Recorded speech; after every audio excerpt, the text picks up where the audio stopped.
Peace, Black family. So I'm sure by now everyone has had their commentary on the Babs Bunny performance at the Super Bowl.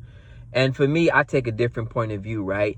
Like, I look at the fact that he did not focus on, Mesoamerican culture. He focused on colonized Latino Hispanic culture, starting off in the sugarcane fields, like starting off in slavery, right?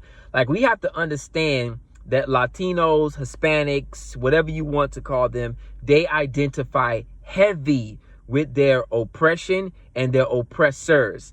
This is why you have someone like Babs Bunny who will celebrate and uphold, what Puerto Rico is now under colonization. There was no, Mesoamerican imagery in there. You seen no Tainos. Everything was like, the Spanish wedding now, right? Because they hold Spain in a high regard. Now, that brings me to my next point.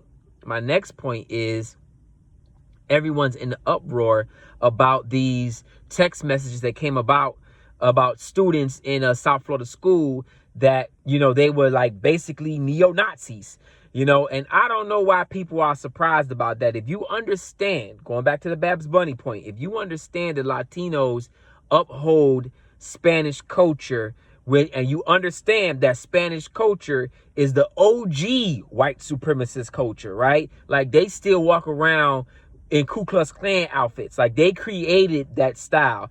They are still over there, having the running of the bulls. And if you read the ISIS papers, Dr. Frances Cress Welsing breaks down the running of the bulls and how it's symbolically connected to the expulsion of the Moors out of Spain. So if you understand that Spanish people or Latino people or whatever are the descendants of the people who came from Spain and they just happen to live in Cuba, you know what I'm saying? Like somebody like a Marco Rubio, right?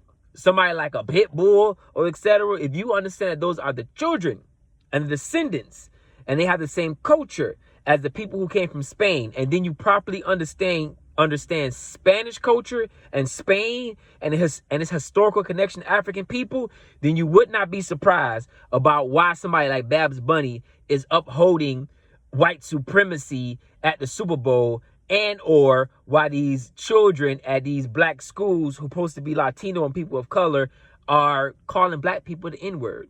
You see, history erases the mystery. So if you go back into the history, it will all make sense to you. You know what I'm saying? We know, like, in Latino and Spanish culture, they have things like morarazas, which is like keeping the race pure or something like that. So I'm surprised, in the words of John Henry Clarke, I'm surprised that y'all are surprised.